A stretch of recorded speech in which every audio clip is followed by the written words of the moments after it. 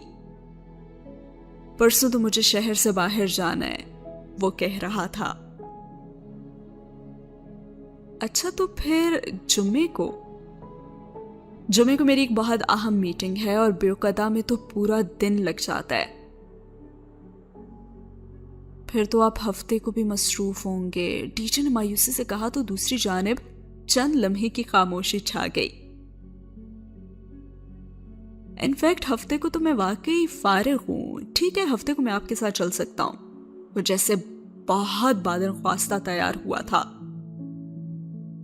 تو بس پھر ٹھیک ہے نا، ہم صبح والی گورسل سے کدی کوئی کے بندرگاہ پہ جائیں گے اور آپ بھی 7 بجے سے پہلے ادھر ہمارا انتظار کیجیے گا، وہاں سے ہم پھر اکٹھے ہی فیری میں سوار ہوں گے، ٹھیک ہے؟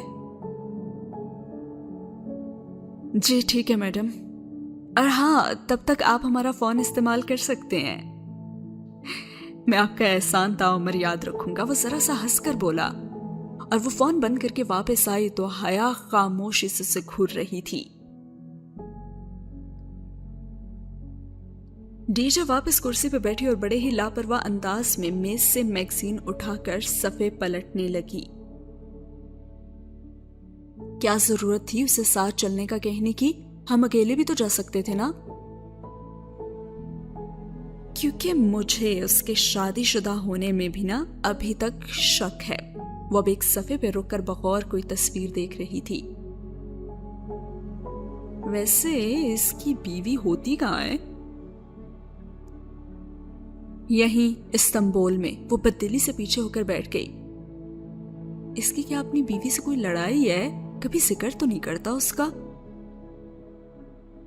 شاید میں نے اس سے اس موضوع پہ کبھی بات نہیں کی، اور ویسے بھی جہان کا نکاح بچپن میں ہی ہو گیا تھا۔ اب پتہ نہیں اس کو خود بھی اپنے نکاح کا علم ہے بھی یا نہیں، کیونکہ وہ کبھی ذکر نہیں کرتا۔ شاید پھوپھو نے اس سے بھی چھپا رکھا ہو۔ بچوں والی باتیں کرتی ہو تم بھی۔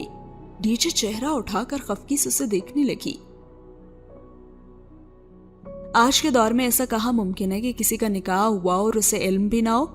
یقیناً اسے پتا ہوگا، مگر یہاں سوال یہ ہے کہ نکاح اس کا جس سے بھی ہو، تم اس کی اتنی کیئر کیوں کرتی ہو؟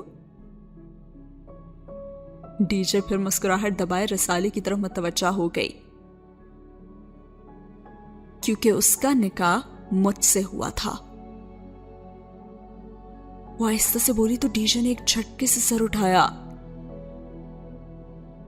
یعنی او مائی گاڈ، تمہارا اس سے نکاح ہوا تھا تو وہ تمہارا کیا لگا؟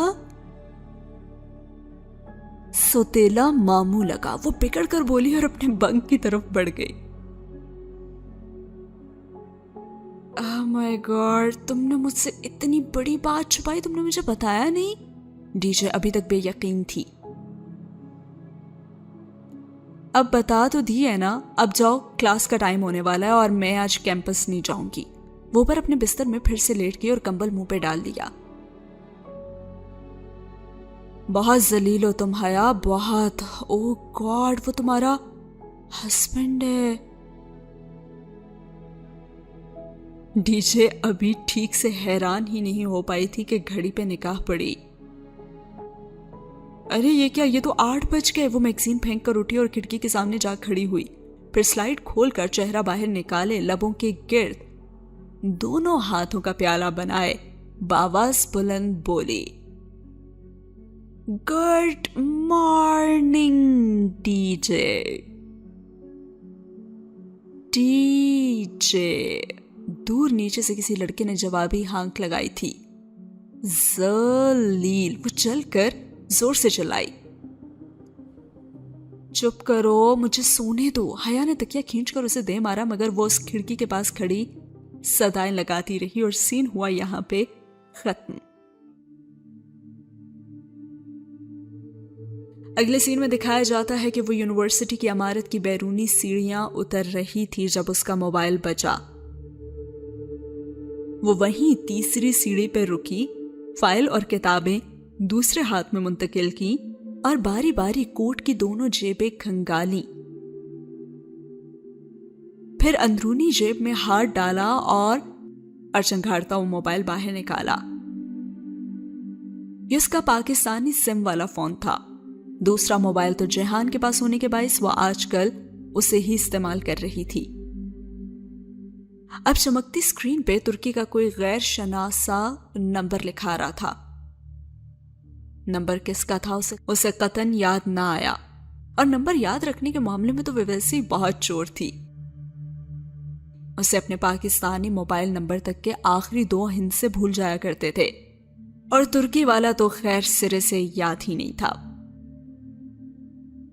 ہیلو، وہ فون کان سے لگاتے ہوئے وہیں سیڑھی پہ بیٹھ گئی،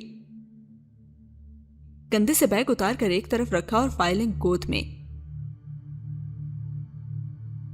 جہاں تیرا نقش قدم رکھتے ہیں، خیاباں خیاباں ارم دیکھتے ہیں۔ آواز اجنبی تھی بھی اور نہیں بھی، مگر اس کا اتار چڑھاؤ اور جو انداز تھا وہ سب شناسا تھا، اور لب بھینچ گئی۔ عبد الرحمن بات کر رہا ہوں اور بات کرنے کی اجازت چاہتا ہوں۔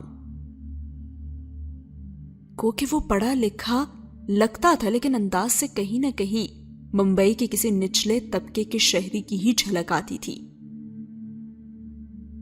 کیا بات کرنی ہے آپ کو؟ اور آخر آپ مجھ سے چاہتے ہی کیا ہیں؟ ملنا چاہتا ہوں۔ بتائیے، کیا یہ ممکن ہے؟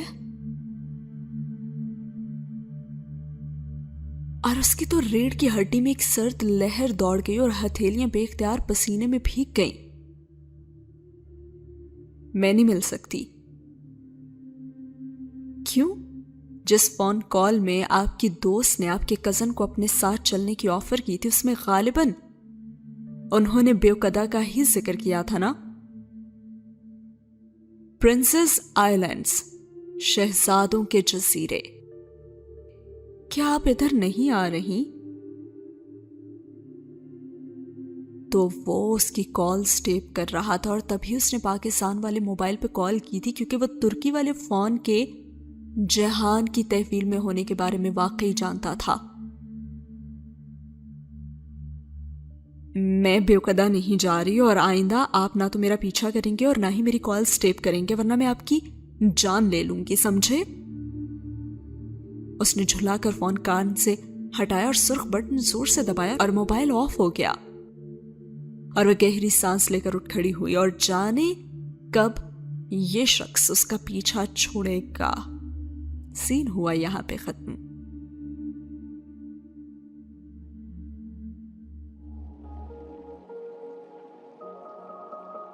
اس کے بعد اگلے سین میں دکھایا جاتا ہے کہ ڈی جے جیہان اور حیا پہنچ چکے ہیں وہاں جہاں انہیں جانا تھا۔ سمندر کی جھاگ بھری نیلی لہروں پر سے ہوا سرسراتے ہوئے گزر رہی تھی۔ وہ دونوں فیری کی بالکنی میں کھڑے سامنے سمندر کو دیکھ رہے تھے۔ جیہان قدرے جھک کر ریلنگ پکڑے کھڑا تھا، اور حیا گردن سیدھی اٹھائے لب بھینچے سامنے افق پہ دیکھ رہی تھی۔ ڈی جے ابھی کیمرہ لیے بالکنی کے دوسرے سرے تک گئی تھی، سو ان دونوں کے درمیان خاموشی چھا گئی تھی۔ وہ جب سے کدی کوئی کی بندرگاہ پہ فیری میں سوار ہوئے تھے تب سے آپس میں بات ہی نہیں کر رہے تھے۔ فیری ویسے بھی کھچا کھچ بھرا ہوا تھا، جگہ ڈھونڈنے میں ہی اتنا وقت صرف ہو گیا تھا، اور پھر اس کی نچلی منزل جو چاروں طرف سے شیشوں سے بند تھی، اس پر جڑے تمام صوفے اور کرسیاں بھی بھرے ہوئے تھے۔ سو وہ بالائی منزل پہ آ گئے جو اوپن ایئر تھی، کھلا سا وسیع احاطہ جہاں ہر طرف صوفے اور کرسیاں تھیں، لیکن ایک نشست بھی خالی نہیں تھی۔ ان کو بالآخر فیری کے کنارے پہ بنی تنگ سی بالکنی میں کھڑے ہونے کی جگہ مل گئی، اور وہ اتنی تنگ تھی کہ سمندر کی جانب رخ کر کے ایک وقت میں ایک بندہ ہی ریلنگ کے ساتھ کھڑا ہو سکتا تھا۔ بالکنی کی گیلری لمبی تھی اور لوگوں کی ایک طویل قطار وہاں بھی کھڑی تھی۔ وہ دونوں بالکل دائیں طرف کے کونے میں تھے۔ ہوا بے حد سرد تھی اور پھر بھی جیہان سیاہ سویٹر کی آستینیں کوہنیوں تک موڑے ہوئے ہی تھا، لیکن حیا کو بے حد سردی لگ رہی تھی۔ اس نے سیاہ لمبے سکرٹ کے اوپر صرف سرمئی سویٹر ہی پہن رکھا تھا، اور اب ٹھنڈ کی وجہ سے سیاہ سٹول کو سختی سے کندھوں کے گرد اس نے لپیٹ کر بازو سینے پہ باندھ رکھے تھے۔ Give me sunshine, give me some rain۔ حیا کے بائیں جانب ریلنگ پکڑے انڈین لڑکیوں کا ایک گروپ کھڑا تھا۔ وہ لڑکیاں بہت سی تھیں اور وہ کندھے سے کندھا ملا کر کھڑی تھیں، اور ان کی قطار بیلکنی کے دوسرے سرے تک جاتی تھی۔ وہ شاید کسی اسٹڈی ٹرپ پر استنبول آئی ہوئی تھیں اور اب اپنے چہرے کے گرد پیالہ بنا کر بآواز بلند لہک لہک کر گیت گا رہی تھیں۔ اور پھر جہان اس سے کہنے لگا، تم اس روز بتائے بغیر اٹھ کر چلی گئی نا؟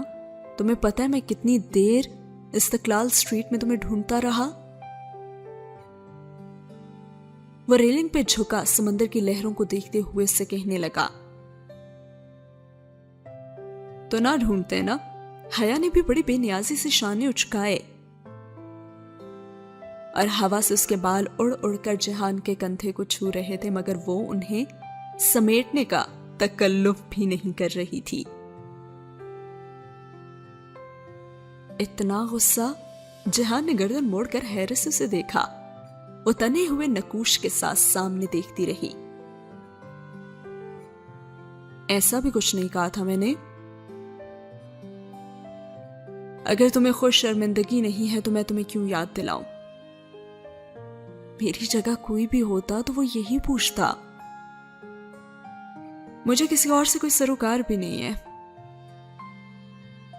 اور تبھی سی گلز کا ایک غول پر پھڑپھڑاتا ان کے سامنے سے گزرا تھا۔ جہان سیدھا ہوا اور ہاتھ میں پکڑی روٹی کا ٹکڑا توڑ کر فضا میں اچھالا، اور ایک بڑے سے سی گل سمندری بگلے نے فضا میں ہی غوطہ لگا کر اسے اپنی چونچ میں دبا لیا، اور وہ خاموشی سے پانی کی نیلی سطح کو دیکھتی رہی جہاں گلابی جیلی فش تیر رہی تھی اور ان کے سر پانی کے اندر ہی تھے، مگر وہ اتنا شفاف تھا کہ وہ واضح دکھائی دیتی تھی۔ کیا میرا اتنا بھی حق نہیں ہے حیا کہ میں پوچھ سکوں کہ وہ شخص کیوں تمہارے پیچھے پڑا ہوا ہے؟ پوچھو، ضرور پوچھو، مگر اسی سے جا کر پوچھو۔ مگر میں تو نہیں جانتا نا کہ وہ کون ہے۔ ہاں تو میں بھی نہیں جانتی کہ وہ کون ہے۔ آج وہ جہان کے لیے وہی حیا سلیمان بن گئی تھی جو وہ ہر ایک کے لیے تھی۔